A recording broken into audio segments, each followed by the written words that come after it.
ಕಲ್ರಟ್ಟಿಯಿಂದ ಅಣ್ಣ. ಗೊಲ್ರಟ್ಟಿ, ಮಾಗಡಿ ರೋಡ್ ಗೊಲ್ರಟ್ಟಿನಾ? ಹ್ಞೂ ಅಣ್ಣ. ಹೇಳಿ, ಏನ್ ವಿಷಯ? ಅಣ್ಣ ಒಂತವ ಇಲ್ಲಿ ಸರತ್ ಅನ್ನೋರ್ತವ ಒಂದ್ಸಲಿ ಗಾಡಿ ತಗೊಂಡಿದ್ದೆ ಅಣ್ಣ, ಪಡೆಗರಪಳ್ಳಿದಲ್ಲಿ ಅಣ್ಣ. ಏನ್ ಗಾಡಿ ತಗೊಂಡಿದ್ರಿ? ಅಣ್ಣ ಪ್ಯಾಸೆಂಜರ್ ಆಟೋ ಅಣ್ಣ. ಹೇಳಿ. ಅಣ್ಣ ಅವ್ರ ಗಾಡಿ ತಗೊಂಡಿ 2 ಇಂದ 3 ತಿಂಗಳ ಒಳಗಡೆ ನನ್ ಗಾಡಿ ಸೀಸ್ ಆಗೋಯ್ತು ಅಣ್ಣ, ಅಂದ್ರೆ ಇಂಜಿನ್ ಸೀಸ್ ಆಗೋಯ್ತು. ಏನ್ ಆಟೋನ ಅವ್ರ ಹತ್ರ ತಗೊಂಡಿದ್ದ? ಸೆಕೆಂಡ್ಸ್ ಅಲ್ಲಿ ತಗೊಂಡಿದ್ರಾ? ಹ್ಞೂ ಅಣ್ಣ, ಸೆಕೆಂಡ್ಸ್ ಅಲ್ಲಿ ಅಣ್ಣ 30,000 ರೂಪಾಯಿ ಫಸ್ಟ್ ಡೌನ್ ಪೇಮೆಂಟ್ ಮಾಡಿದೆ ಅಣ್ಣ. ಡೌನ್ ಪೇಮೆಂಟ್ 30,000 ಮಾಡಿದ್ರಾ? ಹ್ಞೂ ಅಣ್ಣ. EMI? ಅಣ್ಣ EMI ಗೆ ಏನ್ ಮಾತ್ರ 16 ಮಾಡಲ್ ಗಾಡಿನ 160ಕ್ಕೆ ವ್ಯಾಪಾರ ಮಾಡಿದ್ರಣ್ಣ. ಹಾ. ವ್ಯಾಪಾರ ಮಾತಾಡ್ಕೊಂಡು ನಾನ್ ಗಾಡಿ ತಗೊಂಡಿದ್ದೆ ಅಣ್ಣ. 1:20ಗೆ ನಾನು 26 ತಿಂಗಳು ಅಂತ ಹೇಳಿದೆ, ಅವ್ರು 30 ತಿಂಗಳು ಅಂತ ಲೆಕ್ಕ ಕೊಡ್ತಾ ಇದ್ರಣ್ಣ ಈಗ. ಹಾ. ಆಮೇಲೆ ನಾನು ಗಾಡಿನ ಅಷ್ಟೆಲ್ಲ ತಗೊಂಡ್ ಬಂದು 2 ತಿಂಗಳಿಗೆ 3 ತಿಂಗಳು ಗಾಡಿ ನಿಲ್ಸಿ ಅಪ್ಪೆ ಆಟ ಓಡಿಸಿ. ಒಂದ್ ನಿಮಿಷ. ಇವಾಗ ನೀವು ಅವ್ರ ಹತ್ರ ಆಟೋ ತಗೊಂಡ್ರಲ್ವಾ ಲೋನ್ ಮೇಲೆ, ಡೌನ್ ಪೇಮೆಂಟ್ ಕೊಟ್ರಿ, ಬಾಕಿ ಉಳಿದಿದ್ದು ವ್ಯಾಪಾರದ ದುಡ್ಡಿಗೆ ಇನ್ನ ಬ್ಯಾಲೆನ್ಸ್ ಅಮೌಂಟ್ಗೆ EMI ಹಾಕೊಟ್ರಲ್ವಾ? ಆ RC ಕಾರ್ಡ್ ಅಂದ್ರೆ ನೀವೇನ್ ಆಟೋ ತಗೊಂಡ್ರಲ್ಲ, ಲೋನ್ ಹಾಕ್ಸ್ಕೊಂಡ್ರಲ್ಲ, RC ಕಾರ್ಡ್ ನಿಮ್ ಹೆಸರಿಗೆ ಟ್ರಾನ್ಸ್ಫರ್ ಆದ್ಮೇಲೆ ಲೋನ್ ಹಾಕೊಟ್ರ, ಇಲ್ಲ ನೀವ್ ಯಾರೋ ಇನ್ನೊಬ್ರು ಹೆಸರಲ್ಲಿರೋ ಆಟೋನ ನೀವು ತಗೊಂಡಿರೋದ ಡೀಲರ್ ಹತ್ರ? ಇನ್ನೊಬ್ರು ಹೆಸರಲ್ಲಿ ಇರೋದಕ್ಕೆ ನನ್ಗೆ ಲೋನ್ ಹಾಕಿ ಕೊಟ್ಟಿರೋದಣ್ಣ. ಅಲ್ರಿ, ಈಗ ನಾನೊಂದ್ ಜನರಲ್ ಆಗಿ ತಿಳ್ಕೊಳ್ಳಿ, ನೀವ್ ಹೇಳ್ತೀನಿ, ತಿಳ್ಕೊಳ್ಳಿ ಅನ್ನೋ ಉದ್ದೇಶಕ್ಕೆ ಹೇಳ್ತೀನಿ. ಈಗ ಕಾರ್ ಇರ್ತದೆ, ಕಾರ್ನ ನಾವೇನ್ ಮಾಡ್ತೀವಿ, ಹಿಂಗೆ ಏನೋ ಸಾಲ ಮಾಡಿರ್ತೀವೋ ಇನ್ನೊಂದ್ ಮಾಡಿರ್ತೀವೋ, ಕಟ್ಟಕ್ ಆಗಲ್ಲ, ಅದನ್ನ ಏನ್ ಮಾಡ್ತೀವಿ ನಾವು, ಬ್ಯಾಂಕ್ ಅವ್ರಿಗೆ ಸೀಸ್ ಮಾಡಕ್ ಕೊಟ್ಬಿಡ್ತೀವಿ. ಇಲ್ಲ ಅಂದ್ರೆ ಈ ಡೀಲರ್ಗಳು ಈ ತರ ಯಾರಾದ್ರೂ ಸೇಟು ಮೇಲೆ ಲೋನ್ ತಗೊಂಡಿದ್ರೆ ಆ ಕಾರ್ನ ಅವರೇ ತಗೊಂಡೋಯ್ತಾರೆ ಅಂತ ಅನ್ಕೊಳ್ಳಿ. ಅವರು ಇನ್ನೊಬ್ರಿಗೆ ಆ ಕಾರ್ ಮಾರ್ತಾರೆ ಅಂದ್ರೆ ತಗೊಳ್ಳೋ ಅಂತ ವ್ಯಕ್ತಿಗೆ RC ಕಾರ್ಡ್ ಹೆಸರು ಬದಲಾವಣೆ ಆಗ್ಬೇಕು.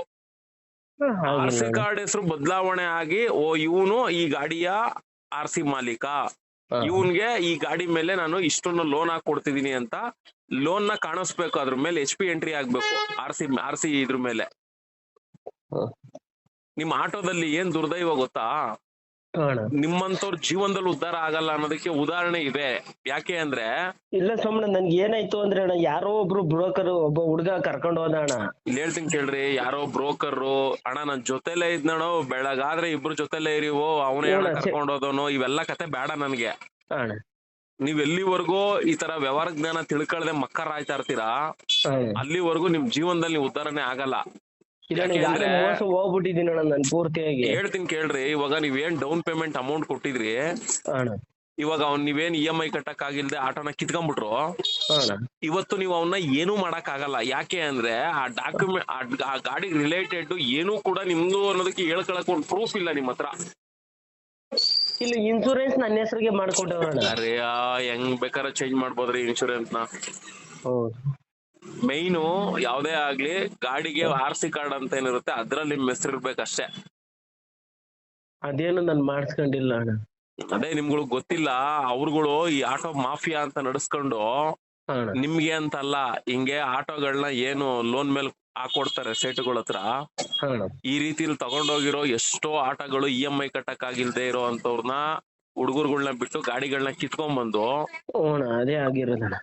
ಈ ತರ ನಿಮ್ಮಂತವ್ರು ಯಾರೋ ಬರೋವನ್ಗೆ ತಲೆ ಕಟ್ತಾರೆ ಡೌನ್ ಪೇಮೆಂಟ್ ಅಮೌಂಟ್ ಇಸ್ಕೊಂಡು. ಅಲ್ಲ ಅವ್ನ್ ಕಟ್ಟಿರೋ ಡೌನ್ ಪೇಮೆಂಟ್ ದುಡ್ಡು ಗೋವಿಂದ, ಇಲ್ಲಿ ನಿಮ್ಮಂತವ್ರು ಕೊಡೋ ಡೌನ್ ಪೇಮೆಂಟ್ ದುಡ್ಡು ಗೋವಿಂದ. ಈ 3 ಚಕ್ರದ ಆಟೋ ಇಟ್ಕೊಂಡು ಯಾವ ರೀತಿ ದಂಧೆ ನಡೆಸ್ತವ್ರೆ ಅಂತ ನನ್ಗೆಲ್ಲ ಚೆನ್ನಾಗ್ ಗೊತ್ತು. ನಾನು ಹೇಳ್ತೀನಿ ಅಣ್ಣ, ಒಂದ್ ಆಟೋ ತಗೊಂಡೆ ಅಣ್ಣ, 3 ತಿಂಗಳ ಒಳಗಡೆ ಇಂಜಿನ್ ಸೀಸ್ ಆಗೋಯ್ತು. ನಾನು ಫೋನ್ ಮಾಡಿ ಹೇಳಿದೆ, ಅಣ್ಣ ಹಿಂಗ ಇಂಜಿನ್ ಸೀಸ್ ಆಗೋಗ್ಬಿಟ್ಟది, ಏನ್ ಮಾಡೋಣ ಅಂದ್ರೆ ಅವ್ರು ಒಂದೇ ಡೈಲಾಗ್ ಹೊಡೆದಣ್ಣ, ಕಟ್ಕೊಂಡ್ ಹೆಂಡ್ರನ್ನ ನೀಗ ಕರ್ಕ ಬಂದಿರ್ತೀಯ, ಕಟ್ಕೊಂಡ್ ಹೆಂಡ್ರನ್ನ ಹುಷಾರಿಲ್ಲ ನೀನೇ ನೋಡ್ಕೋಬೇಕಪ್ಪ. ಅಣ್ಣ ಹೌದಣ್ಣ, ಕಟ್ಕೊಂಡ್ ಹೆಂಡ್ರನ್ನ ಕರ್ಕೊಂಡ್ ಬಂದಿದೀನಿ ಇಲ್ಲ ಅಂತ ಹೇಳಲ್ಲ, ಈ ತರ ಹೇಳ್ತಾರಣ್ಣ. ಆಯ್ತಪ್ಪ, ಕಟ್ಕೊಂಡಿರೋ ಹೆಂಡ್ತಿಗೆ ನಾನೇ ತಾಲಿ ಕಟ್ಟಿರ್ಬೇಕಣ್ಣ, ನೀನ್ ಯಾರೋ ಬೇರೆಯವನು ತಾಲಿ ಕಟ್ಟಿರೋ ಗಾಡಿನ ನಾನು ಕೊಟ್ಟಿದ್ಯಾ, ನಾನ್ ಕಂಡವ್ರ ಹೆಂಡ್ತಿನ ಕರ್ಕೊಂಡ್ ಬಂದಿರೋದು ಅಂತ ಹೇಳ್ಬೇಕು ನೀವು. ಅವಾಗ ನೀನು ಮದ್ವೆ ಮಾಡ್ಕೊಟ್ಟಿರೋದು ಫ್ರೆಶ್ ಹೆಂಡ್ತಿ ಅಲ್ಲಣ್ಣ, ಸೆಕೆಂಡ್ ಹೆಂಡ್ತಿನೇ. ಆ ಸೆಕೆಂಡ್ ಹೆಂಡ್ತಿ ಆದ್ರೂ ನನ್ನ ಹೆಸರು ನನ್ನೊಳಾಗ್ಬೇಕಲ್ಲಣ್ಣ, ರಿಜಿಸ್ಟರ್ ಹೋಗ್ಲಿ, ನಾನು ಚೌಟ್ರಿಲ್ ಮದ್ವೆ ಮಾಡ್ಕೊಡ್ತೀಯೋ ಇಲ್ಲ ಸಬ್ ರಿಜಿಸ್ಟರ್ ಆಫೀಸ್ ಕರ್ಕೊಂಡೋಗ್ ಮಾಡ್ಕೊಡ್ತೀಯೋ, ಅವಳು ನನ್ನ ಹೆಂಡ್ತಿ ಅನ್ನೋದಕ್ಕಾದ್ರೂ ಬೇಕಲ್ಲ ದಾಖಲೆ ಆ ತರದ್ ಏನಾದ್ರು ಇದನ್ನ ಮಾಡ್ಕೊಟ್ಟಿದ್ಯೇನಣ್ಣ ಅಂತ ಈಗ ಕೇಳ್ಬೇಕು. 1,60,000 ಅದು 16 ಮಾಡಲ್ ಗಾಡಿ ಅಣ್ಣ. ನಾನು 12 ತಿಂಗಳು ಕಟ್ಟಿರೋ ಪ್ರೂಫ್ ತಗೊಂಡು ಹೋಗಿದ್ದೀನಿ. ಇನ್ನೂ 1,15,000 ಕಟ್ಟಬೇಕು ಅಂತ ಕೇಳ್ತಾವ್ರೆ ಅಣ್ಣ. ನನ್ನ ಈಗ ಗಾಡಿ ನಾನು ಮಾರ್ಬಿಡ್ತೀನಿ ಅಂತ. ಹೇಳ್ತಿದ್ದೀನಲ್ಲಪ್ಪ, ನಿನ್ಗೆ ಅವರು 100% 2 ವೈಟು 1 ಕೆಂಪು ಎಳೆಯವ್ರೇನೆ.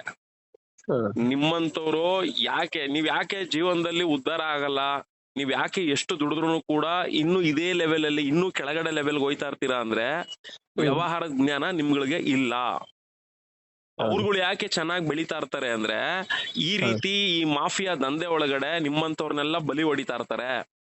ನಿಮ್ಮಂತವ್ರು ಬಲಿ ಹೊಡೆದಿರೋರೆಲ್ಲಾರು ಬರ್ರಯ್ಯ ಇಂಥದ್ದೇನೋ ಒಂದ್ ಮಾಡೋಣ, ಹಿಂಗ್ ಐತೆ ಇದ್ರಲ್ಲಿ ವ್ಯವಸ್ಥೆ, ಮನ್ಸ್ ಮಾಡಿದ್ರೆ ನೀವ್ ಹಿಂಗ್ ಮಾಡ್ಬೋದು ಅಂತ ನಮ್ಮಂತವ್ರು ಹೇಳಿದ್ರು ಕೂಡ ಇಲ್ಲ ನಾನ್ ನಿಮ್ ಕಡೆ ಬಂದಿದ್ದೀನಿ ಕಣ, ಆಫೀಸ್ ತಕ್ಕೆಲ್ಲ ಬಂದಿದ್ದೀನಿ ಕೇಳೋಣ, ಹೇಳಿದ್ರು ಕೂಡ ನಿಮ್ ಕಡೆಗೆಲ್ಲ ನಾನು ಬಂದಿದ್ದೇಣ. ನಿಮ್ ತರದಲ್ಲಿರೋರು ಯಾರು ಕೂಡ ಬಂದು ಕೈ ಜೋಡ್ಸಲ್ಲ.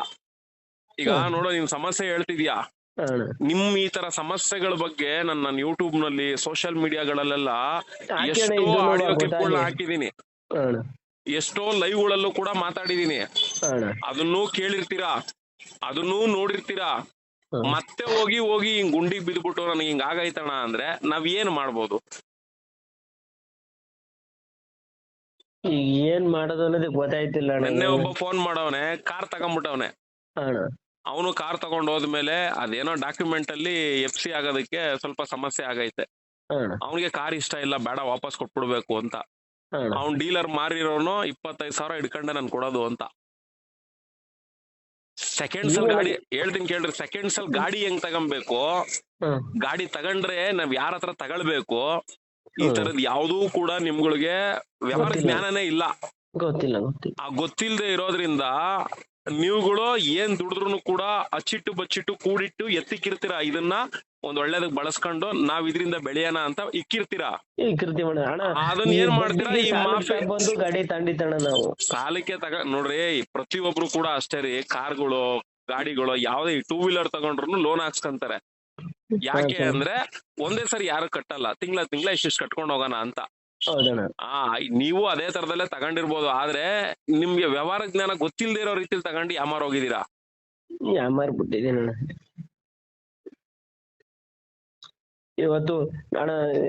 ಮೊನ್ನೆ ಏನೋ ಆಯ್ತು, ಗಾಡಿ ಕೊಟ್ಟೆ ಬಿಡ್ತೀನಿ, ನನ್ಗೆ ಮಕ್ಳು ಸ್ಕೂಲ್ ಫೀಸ್ ಕಟ್ಬೇಕು ತಗೋಬಿಡಿ ಅಂತ ಕೇಳಕ್ ಹೋದ್ರೆ ಅಣ್ಣ, ನನ್ ಲೆಕ್ಕ ಬೇರೆ ಅವ್ರ ಲೆಕ್ಕ ಬೇರೆ. ಇನ್ನು 1,10,000 ಕಟ್ಟು ಅಂತ ಕೇಳಿದ್ರು. ನಿಮ್ಮಂತವ್ರನ್ನ ಇಟ್ಕೊಂಡೆ ಅಂತ ನನ್ ಮಕ್ಳು ಬೆಳೆಯೋದು. ಯಾಕೆ ಅಂದ್ರೆ ಅವ್ರಿಗೆ ಗೊತ್ತು ಈ ಮಾಫಿಯಾ, ಆಟೋ ಮಾಫಿಯಾದಲ್ಲಿ ಇದ್ರಲ್ಲಿ ಪಳಗ್ಬಿಟ್ಟವ್ರಲ್ವಾ, ಯಾವ ದಾರಿಲಿ ಹೋದ್ರೆ ಹೆಂಗೆ ಅವನ್ನ ಟೋಟಲ್ ಮುಳುಗಿಸ್ಬೋದು ಅನ್ನೋದು ಅವ್ರಿಗೆ ಚೆನ್ನಾಗ್ ಗೊತ್ತಿರ್ತದೆ. ಹಂಗಾಗಿ ನಿಮ್ಮಂತವ್ರಿಗೆ ಇಂಥ ಗಾಡಿಗಳನ್ನ ತಲೆ ಕಟ್ತಾರೆ. ಅವ್ರಿಗೆ ಗೊತ್ತು ಇವತ್ತಲ್ಲ ನಾಳೆ ಅದನ್ನ ಹೊಡೆದೇ ಹೊಡಿತೀನಿ, ನಾನು ಅವನ ಹತ್ರ ಕಿತ್ಕೊಂತೀನಿ ಅಂತ. ಖಂಡಿತ ಅದೆಲ್ಲ ನಮಗ್ ಗೊತ್ತೈತೆ. ಆದ್ರೆ ನಿಮ್ಮಂತವ್ರಿಗೆ ಅದ್ರ ಬಗ್ಗೆ ಏನೇ ಹೇಳಿದ್ರೆ ನೋ ಯೂಸ್. ನಾನ್ ಯಾಕೆ ಗಂಟ್ಲಾರ್ಕೊಂಬೇಕು? ಇಲ್ಲ ಅಣ್ಣ, ನೀವೇ ಏನಾರ ಸೊಲ್ಯೂಷನ್ ಕೊಡಿ ಅಣ್ಣ ಪ್ಲೀಸ್ ಅಣ್ಣ. ಸೊಲ್ಯೂಷನ್ ಏನು ಇಲ್ಲ, ಅದೇ ನಾನೇ ಮಾಡಿಸ್ಬೇಕಷ್ಟೇ ಗಾಡಿಗಳನ್ನ.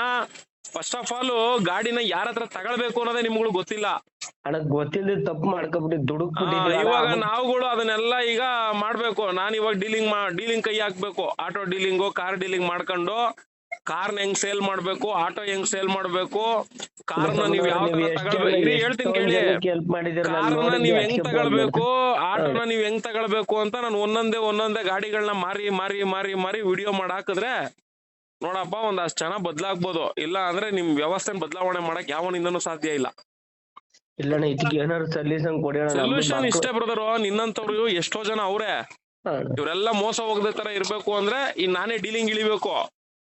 ಆದ್ರೆ ಅದ್ರಲ್ಲಿ ಕ್ಲಿಯರ್ ಹ್ಯಾಂಡ್ ಆಗಿರ್ಬೇಕು. ನೋಡಪ್ಪ ಇದ್ರಲ್ಲಿ ಏನೂ ಕೂಡ ನಾವ್ ಇಕ್ಕೊಂಡಿರಲ್ಲ, ಮಾರ್ಕ್ಸ್ ಕೊಟ್ಟಿದೀವಿ, ನಮ್ ಕೂಲಿ ಕೊಡ್ರಪ್ಪ ಅಂತ ಈಸ್ಕೊಬೇಕು. ಹಿಂಗ್ ಮಾಡಿದ್ರೇನೆ ಸರಿ ಹೋಗೋದು. ಇದು ನನಗ್ ಗೊತ್ತಾಗ್ಬಿಟ್ಟೈತೆ. ನಾನ್ ಇಳಿಬೇಕಷ್ಟೇ ಡೀಲಿಂಗ್ಗೆ. ಇಲ್ಲ ಈಗ ನಿಮ್ಮನ್ನ ಬಿಟ್ರಿ ಇನ್ಯಾರ ನಂಬಿಕೆ ಇಲ್ಲ ಕಣ. ನಾನು ಎಲ್ಲ ನೋಡ್ಕೊಂಡು ಯಾವತ್ತೇ ಆಗ್ಲಿ ನೋಡ್ರಿ, ಯಾರನ್ನು ನಂಬಾರ್ದ್ರಿ. ನಿಮ್ಮನ್ನ ಫಸ್ಟ್ ನೀವು ನಂಬೇಕು. ನೀವು ನಂಬೋದನ್ನ ನೀವು ನಂಬ್ಕೊಂಡು ವ್ಯವಹಾರ ಹೆಂಗ್ ಮಾಡ್ಬೇಕು ಅನ್ನೋದನ್ನ ತಿಳ್ಕೋಬೇಕು. ಕೊಡಿಸ್ತೀನಿ ಎಷ್ಟೊದ್ ನಿಂತವ 30,000 ಅದೇ ಬಾ ಕರ್ಕೊಂಡು ಗಾಡಿ ಕೊಡಿಸ್ತೀನಿ, ಈ ತರ ಎಲ್ಲ ನಮ್ಗೆ ಮೋಸ ಮಾಡಿದ್ ಕಣ. ಹೌದ್ರಿ, ಈಗ ಕರ್ಕೊಂಡೋಗಿ ಕೊಡಿಸ್ತೀವಿ ಅಂತ ಹೇಳಿದ್ರು, ಆಯ್ತು ನೀವು ಜೋಬಲ್ ದುಡ್ಡು ಇಟ್ಕೊಂಡಿದ್ರಿ, ಹೋದ್ರಿ ಆ ಜಾಗಕ್ಕೆ. ಹೋದ್ಮೇಲೆ ನಾನು ಎಂತ ಗಾಡಿ ತಗೊಳ್ಬೇಕು ಅನ್ನೋದು ನಿಮಗ್ ಗೊತ್ತಿರ್ಬೇಕ್ರಿ ಅಣ್ಣ. ಅವ್ರು ಮಾತಾಡೋದ್ರಲ್ಲಿ, ಅವ್ರು ಹೇಳೋದ್ರಲ್ಲಿ ನಮ್ಗೆ ಅದೇನು ಬಿಡು ಬಿಡು ಓಕೆ ಆಯ್ತು, ನೀನ್ ಇದು ರಥ ನೀನ್ ನೋಡ್ ಹೆಂಗ್ ಬದುಕ್ತೀಯ ಹಂಗ್ ಬದುಕ್ತೀಯ, ದೇವ್ರ ಬಾ, ಪಟ್ಟದ ಮೇಲೆ ನಾನ್ ಕೀ ಹೇಳಲ್ವಾ, ಇಟ್ಬಿಟ್ಟು. ಅವರೆಲ್ಲ ಇವತ್ತಿಂದ ಅಲ್ಲ ಈ ಡೈಲಾಗ್ಗಳು ಹೊಡ್ಕೊಂಡ್ ಬಂದಿರೋದು. ನಿಮ್ಮ ಅಪ್ಪ ಅವರು ಡ್ರೈವಿಂಗ್ ಫೀಲ್ಡ್ ಅಲ್ಲಿ ಇದ್ದಾಗಿಂದನು ಇದೇ ತರ ಡೈಲಾಗ್ಗಳು ಹೊಡ್ಕೊಂಡ್ ಬಂದೆ. ಅವ್ರುಗಳು ಹಂಗಾಗಿರೋದು, ನೀವುಗಳು ಇನ್ನೂ ಹಿಂಗೆ ಇರೋದು. ಯಾವತ್ತೇ ಆಗ್ಲಿ ನಾವೊಂದು ಗಾಡಿ ತಗೊಂತೀವಿ ಅಂದಾಗ ಯಾರ ಹತ್ರ ತಗೊಳ್ತೀವಿ ಅನ್ನೋದು ಇಂಪಾರ್ಟೆಂಟ್. ಆ ಗಾಡಿ ಓನರ್ ಇದಾನ ನನ್ ಕಣ್ಮುಂದೆ, ಇಲ್ಲ ಇದು ನೋಡ್ಬೇಕು. ನೀವ್ ಎಲ್ಲ ಅದೇನು ನೋಡಲ್ಲ ನೀವುಗಳು. ನೋಡಲ್ಲ ಅಣ್ಣ, ನಮ್ಗೆ ನೋಡಿದೀನಿ ಈಗ ನಾನೇ. ಇಲ್ಲ ಹಾ. ಇದನ್ನೆಲ್ಲ ನಾನು ನೋಡಿ ನೋಡಿ ರೋಸತ್ ಹೋಗ್ಬಿಟ್ಟಿದೀನಿ. ನಿಮ್ ಪ್ರಾಬ್ಲಮ್ ಇದು ಎಲ್ಲ ಯೂಟ್ಯೂಬ್ ಕಡೆ ಫೇಸ್ಬುಕ್ ಕಡೆ ನಾನೇ ಮಾಡ್ತೀನಿ. ಇಲ್ಲ ನಾನೇ ಮಾಡ್ತೀನಿ. ಇನ್ ಮುಂದೆ ಆಟೋದು ಡೀಲಿಂಗು ಮಾಡಿ, ಕಾರ್ಗಳದು ಡೀಲಿಂಗ್ ಮಾಡ್ತೀನಿ. ಸರಿ ಮಾಡೋ ಪ್ರತಿ ಒಂದು ಗಾಡಿ ಡೀಲಿಂಗ್ ಕೂಡ ಸೋಷಿಯಲ್ ಮೀಡಿಯಾದಲ್ಲಿ ಹಾಕ್ತೀನಿ. ಸರಿ ಅಣ್ಣ, ಎಲ್ಲ ಕಡೆ ಹಾಕಿ ಅಣ್ಣ. ತಿಳ್ಕೋಬೇಕು ಎಲ್ಲಾ ಡ್ರೈವರ್ಗಳು ಆ ಕೆಲಸ ಮಾಡ್ತೀನಿ. ನಾನೇನೋ ತಪ್ಪಾಗ್ಬಿಟ್ಟದೆ, ಆಯ್ತು ನಾನ್ ತಿದ್ಕತೀನಿ ಅಣ್ಣ.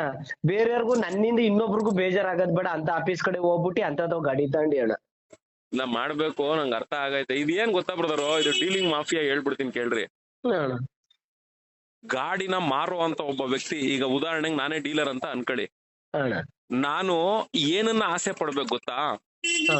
ಯಾರು ಗಾಡಿನ ತಗೊಳ್ತಾನೆ ಕಾಸು ಕೊಟ್ಟು, ಅವನ್ಗೆ ಕ್ಲಿಯರ್ ಆಗಿ ವ್ಯವಹಾರ ಮಾಡ್ಕೊಡ್ಬೇಕು.